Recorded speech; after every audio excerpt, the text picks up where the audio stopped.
It's Ron Reader Digs the Universe.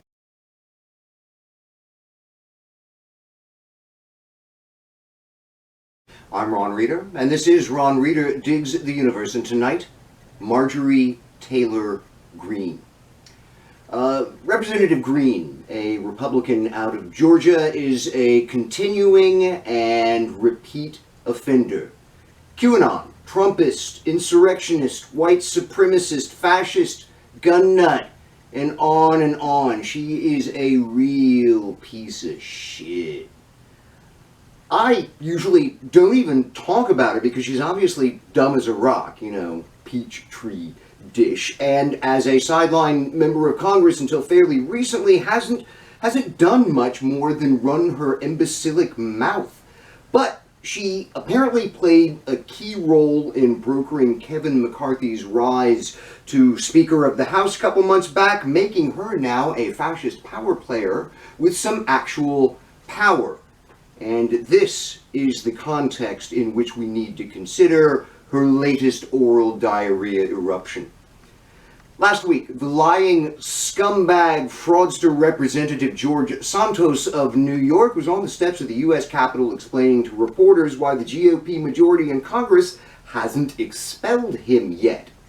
Another New York representative, Democrat Jamal Bowman, started heckling him, asking why Santos hasn't just resigned yet. And that is when Marjorie Taylor Greene stepped forward to heckle Bowman, which led to a brief but passionate exchange between the two. The discussion was entirely without substance because, when you argue with a slimy rock, you're not going to get too far, and it wouldn't even be worth noting if not for how Greene later described the event. She said that Bowman was menacing her, that she knew this because of his mannerisms. She said that she's afraid and that we need to watch him. Now, on one level, this is hilariously absurd coming from the woman who literally stalked Parkland massacre survivor and anti-gun activist David Hogg for a time. But on a far more important level, Greene's comments are downright sinister. This description of Bowman's behavior conjures the Reconstruction era's invented notion of the black criminal, lying in wait, ready to slit our throats and rape our women. A notion still very much affecting how black people are understood and treated to this very day.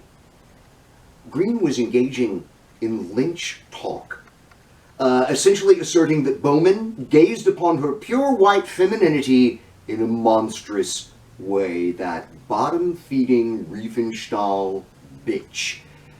Bowman, of course, would have none of this, later commenting that this is the kind of racist fear-mongering that got Trayvon Martin killed. Indeed, it's gotten countless black people killed. But Greene and a likely majority of white Americans are perfectly cool with perpetuating the lying notion of the black criminal. To them, it's just factual, common sense stuff, not racist at all. And that's very likely why Greene took particular umbrage at Bowman having correctly identified her as a white supremacist, beyond the pale, as grievously offensive as if she had used the N-word to describe Bowman. But no. The N-word is a rhetorical tool used by white supremacists to perpetuate white supremacy. If white people are offended when they're called out for being racist, well, too fucking bad. Stop being racist, and fuck you, Marjorie Taylor Greene. It often seems to me that the only lesson conservatives took from the civil rights era is that they don't like being called racist.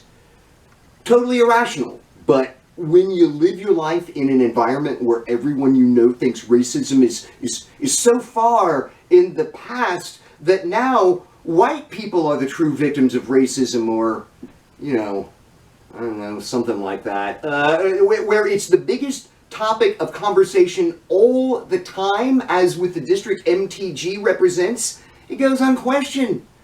The irrationality doesn't matter to them because they just ignore it. A closed bubble of fake news.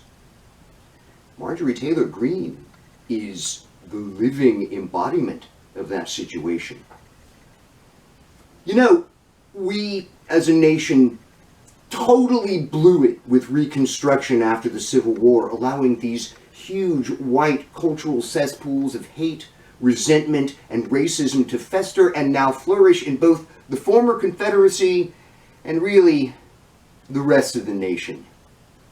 It is one fucked up Gordian knot.